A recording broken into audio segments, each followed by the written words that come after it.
সবাইকে আবারও ব্লেন্ডেড আর্টের রসনা বিলাস সেকশনে ডাকছি আমি, এবং রান্না করব আবারও মিষ্টি কুমড়ার শাক। না না, একদম বিরক্ত হবেন না।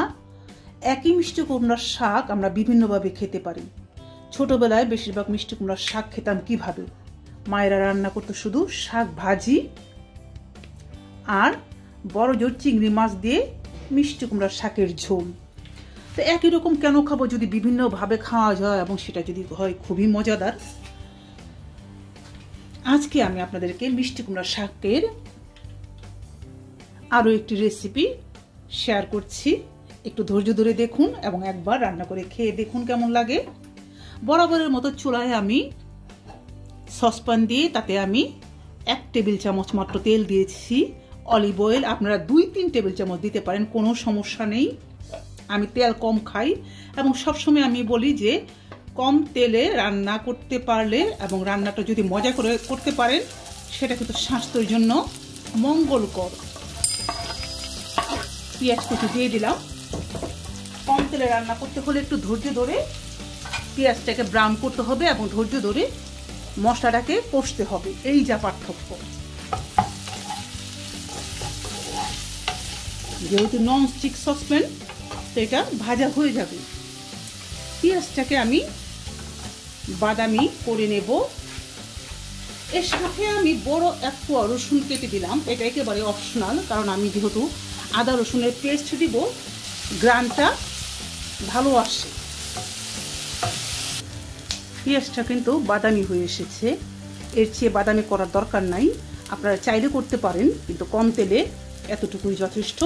এবং আমি দিয়ে দিচ্ছি 1 টেবিল চামচ আদা এবং 1 টেবিল চামচ রসুন বাটা।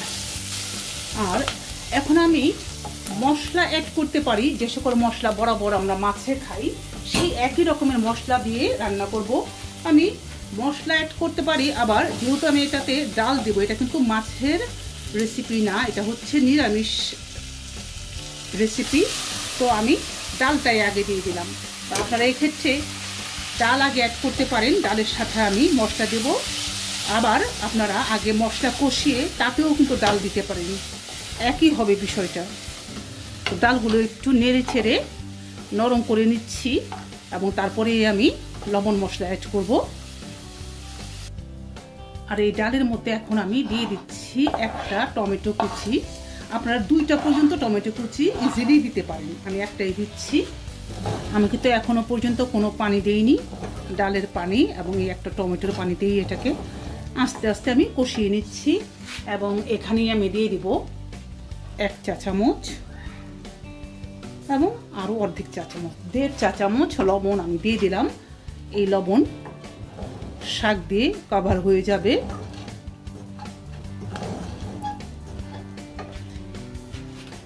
দিয়ে দিচ্ছি আমি একটা কাঁচামরিচ। এবার আমি সবগুলো মশলা দিয়ে দিব ডালের সাথে। তো এখন আমি এক এক করে মশলা দিয়ে দিচ্ছি। আমি এতে আমার শাক অনুযায়ী, বেশ কিছু শাক, সেই অনুযায়ী আমি 2 চা চামচ হলুদের গুঁড়া দিয়ে দিচ্ছি। মরিচ আমি আধা চা চামচ দিব, কারণ আমি অলরেডি একটা বড় কাঁচামরিচ দিয়েছি। এবং 1 চা চামচ জিরার গুঁড়া। ও ট্রেন যাচ্ছে, ট্রেন লাইনের পাশেই বাড়ি, ঘন ঘন ট্রেন যায়, হোয়াট এভার। জিরার গুঁড়া দেওয়া হয়ে গেছে। এখন দিচ্ছি আমি 1 চা চামচ ধনিয়ার গুঁড়া। এই একই মশলা, যে সকল মশলাগুলো আমরা মাছে। তো এখন এটাকে আমি নেড়ে ছেড়ে মিশিয়ে কষিয়ে নিচ্ছি। আমি এখনো কোনো পানি দেইনি। আপনারা যদি তেল খুব বেশি দেন তাহলে হয়তো পানি লাগবে না, যেহেতু কম তেলে রান্না করার চেষ্টা আমি করি এবং আপনাদেরকে আমি উৎসাহ দিচ্ছি যে কম তেলে রান্না করতে চেষ্টা করুন।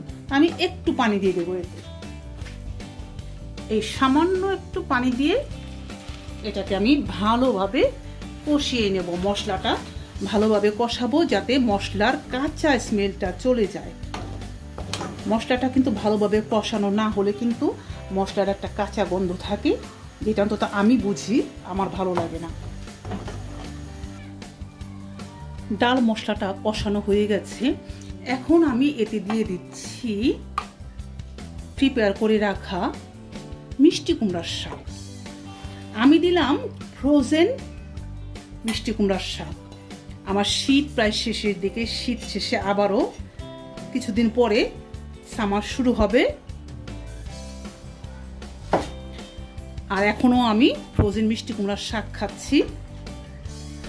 আমার যেহেতু রাখার জায়গা আছে পর্যাপ্ত, তাই আমি শাক ফ্রোজেন করে রাখি এবং দীর্ঘদিন ধরে খাই সব ধরনের শাক সবজি।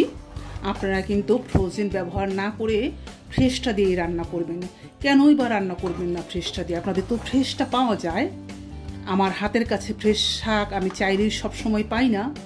আমি যেহেতু বাংলাদেশে থাকি না, আমি যেহেতু ইউরোপের ক্যাপিটাল সিটিতে থাকি না, অনেক দূরে থাকি, আমাকে এইরকম শাক সবজি রোপণ করে এবং কিনে ফ্রোজেন করতে হয়। যাই হোক, আপনারা ফ্রেশ শাক অথবা চাইলে এভাবে ফ্রোজেন করে রেখে রান্না করতে পারেন। নেড়েচেড়ে মিশিয়ে দিলাম। তো এর আগে আমি দেখিয়েছিলাম আপনাদের আরও একটি রেসিপি, সেটা ছিল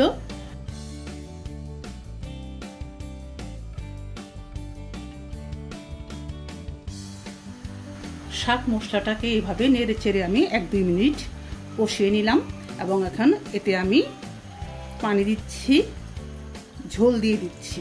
খুব বেশি পানি হবে না, আবার একেবারে শুকনো শাকও হবে না। রসালো একটা তরকারি। আর আমার এটা যেহেতু আমি স্টিম দিয়ে রেখেছিলাম ফ্রোজেন, খুব বেশি সময়ও লাগবে না। হ্যাঁ, আরও একটু পানি লাগবে। আমি আরও একটু পানি দিলাম, কারণ এটাকে তো ফুটাতে হবে।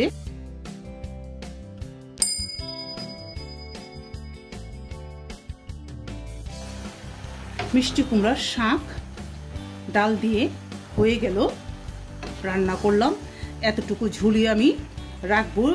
আপনারা চাইলে এর চেয়ে বেশি ঝোল রাখতে পারেন, অল্প বেশি, খুব বেশি ঝোল ভালো লাগবে না, এবং আরও বেশি শুকাতেও পারেন চাইলে।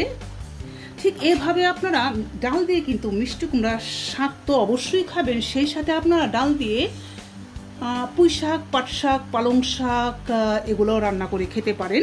রেসিপি কিন্তু আপনার নিজের হাতে।